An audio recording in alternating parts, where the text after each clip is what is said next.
Ey namaz okuyan musulmanlar, ey vaaz veriyen ahuncan, ey Kur'an okuyan qarican, ey hac ediyen hacı doğan, ey tesbih saniyen sofucan, ve ey musulman hemmamide derstir. İz ca'a rabbehu bi kalbin salim. İbrahim Halilullah ak yürek bilen Hudaya yüzlerini deyiptir. İnşallah Allah vakt fırsat verse inşallah işlemini açıklap kısgı dersine girelim. 10, 12, 13 yaşında dedesine aydıptır. Neme vaat edip beniz siz deyiptir. Hiçbir yalandan bir zada sokunup şonu secde edip mağrayın yerde koyup onun övününe kurvallıklar çalıp nettirip beniz deyiptir. 9, 10, 11, 12 yaşındamış. 20 yaşındaki Gülala Türkmen cavan oğlanlar,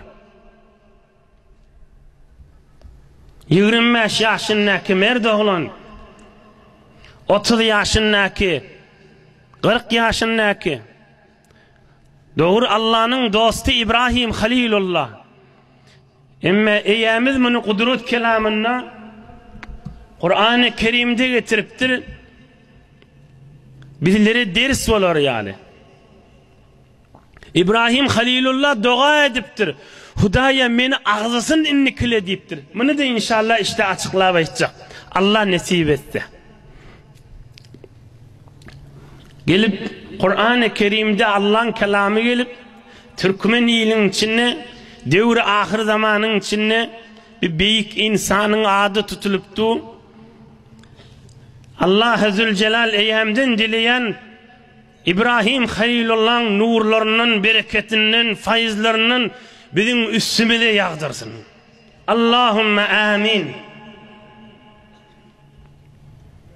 Bu çıkan olan 10 yaşında, 11 yaşında ovan adamları bilen bahsleşmeyeni duruptur. Nettir beni sizi. An Akrame radıyallahu teala anh أن أبا إبراهيم على نبينا وعليه الصلاة والسلام كان يصنع هذه الأصنام. İbrahim Halilullah'ın dedesi, kakası but becerip ağaçtan, daştan tıraş verip onu yoğunup but beceriyenmiştik. Yarım metre, 1 metre kişicik butlardan becerip İbrahimcan Halilullah'ın gerdenine gerşine verip onun 5 tanesini tanıp bilen danıp yığınapçık bar oğulşular sat diyenmiş. İbrahim Halilullah arkasına onun 5 tanesini alıp 9-10 yaşındaki oğlan doğullarını da verip barımsın satın oğlanlarım deyip tamamına pul çıkarıyor dedi. Ohum İbrahim Halilullah gerşinne boyunna butlar ve öyle oğlan yaşı küçülükten oğlan nivay diyen son Allah ona feten nivay diye oğlan tuttu diye yaş oğlan tuttu diye Allah ona feten diye yaş oğlan tuttu diye Allah Zülcelal İbrahim Halilullah'a feten nivay diye yaş oğlan tuttu diye Omuya ola qorak adamlığın miri alacak bolsa aytyanmıştık. Ma tasna bi hada? Şun satına ne etyen sen niyemiş? Ola aytyanmıştık. Bunu hormat koyyan, bunu silak etyen, bunu secde etyen niyenmiş. Ohum İbrahim Halilullah, İbrahim can aytyanmış. Ente şeyh tesüt li hada sagir. Sen bir olu qona adam olsun, şuna secde etyen mi sen niyenmiş? Min gerşimaylap birinin ne hemen de secde etyen sen niyenmiş. Henden kellen diyenmiş. Şuna onu yıkılıp ne hemen diyenmiş. Ohum ol almayanmış. Ohum yine de bazıları aylamalı onu. Hemen rasatyan adam kıygırıp ya gelyen müşterinin yanına zinsini evyer da İbrahim Halilullah da gıygıryanmıştı. Men yeşteri ma yadurruhu ve la yenfa'uhu. Hani alacağınız yok mu diyenmiştik. Dininizi haraplap, size akılsız edip peydasız zat alacak yok mu diyenmişti. 9-10 yaşında oğlanmıştı. Dininizi aklınıza zarar verip size peyda vermeyecek zat alacak yok mu diyenmiş. Hiç kim de almayanmış. O doğullar satyanmış.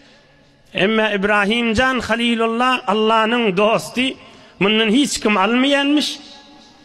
Oham yeni getirip kakasına, dedesine tevil veriyormuş. ثم ذهب بها إلى نهر فصوب رؤوسها قائلا اشربي استهزاء بقوله وأهل قريته. Oham adamların gözünün alına adamlar şey yap akar suyun yanında üşüttürüm olsa kutları arkasından yere düşürüp ağaç ya daşta şoları yap akar suya kaşın kellelerin inip için diyenmiştik. İç bilmeyenler de indi siz şulara ibadet ettiğiniz, şulara secde ettiğiniz dedik de şunun kellelerin suya devirlep için deyip şu oğlunluk haklı bilen ama ulukan bir haklı bilen adamları şehittirip adamların arasında gurrun olup durdu. قالوا سمعنا فتى يذكرهم يقال له إبراهيم. Adamlar gurrun ettiyanmış da hiç İbrahim oğlun şu gurrun ettiyaş bizim secde ettiyanımızı ağzaya yamanlaya deyip adamların ağzına hele olup dur, gurrun olup durdu. Gelli 16 yaşına. Güyce gelli insan belagata yetyen, erkoğlun belagata yetyen yaşı.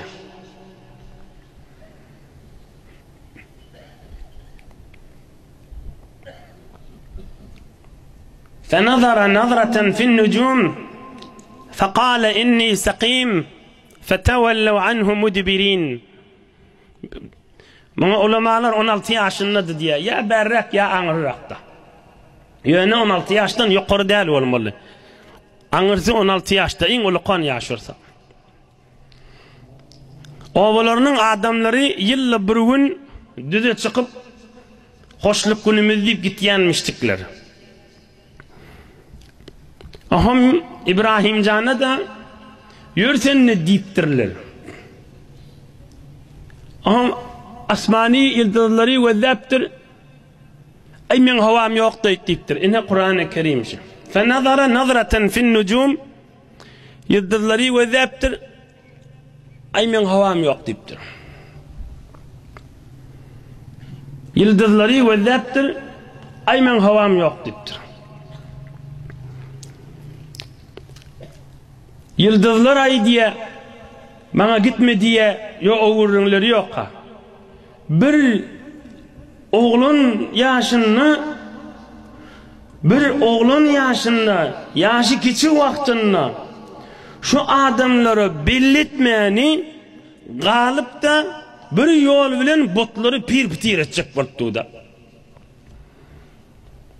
Ay men havam yok deyiptir. Havam yok deydigde büyük ulamalar hem mesai diyer. Sizin gidip duruşunuz bana yok mani.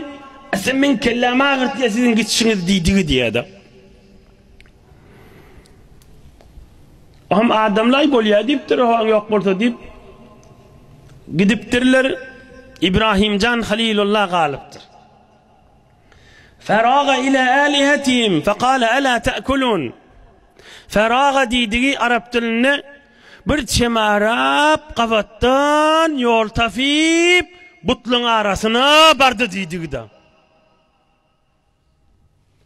Feraga ila alihetihim bir çemarap kafattan yol tafip girdi şolun arasına deydigi da.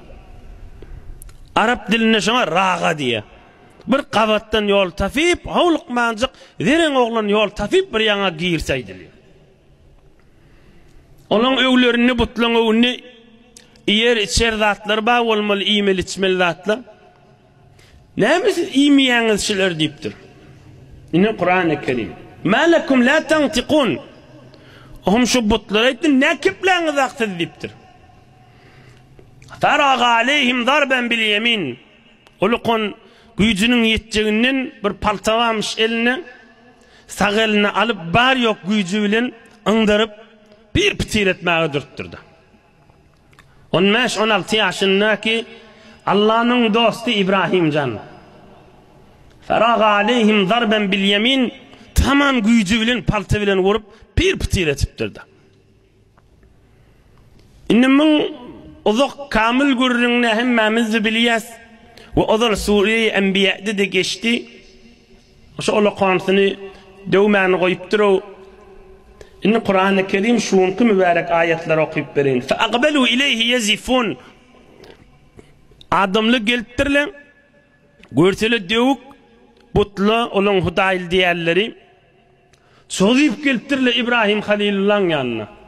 فَاَقْبَلُوا اِلَيْهِ يَزِفُونَ Haşlaşıp sozip gelttirle, sen ettin mi deyip. قَالَ أَتَعْبُدُونَ مَا تَنْحِتُونَ وَاللّٰهُ خَلَقَكُمْ وَمَا تَعْمَلُونَ öz becereninizi siz ibadet etdiğiniz mi deyipdir.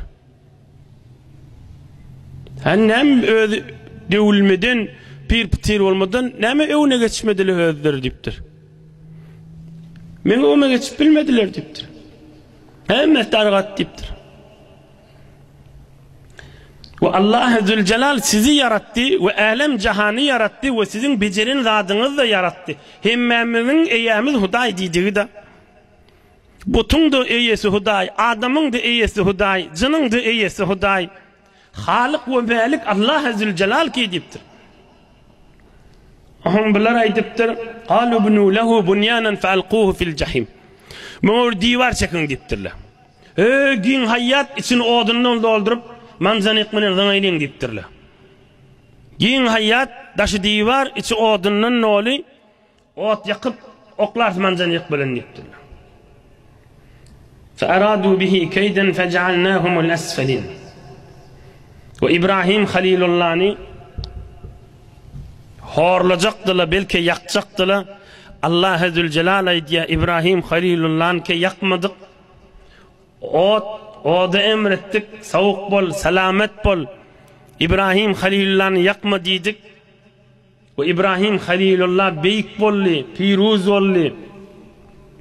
Gününün molli, üssem çıkan molli, ve ol kafirler zelil volli, hor volli diye.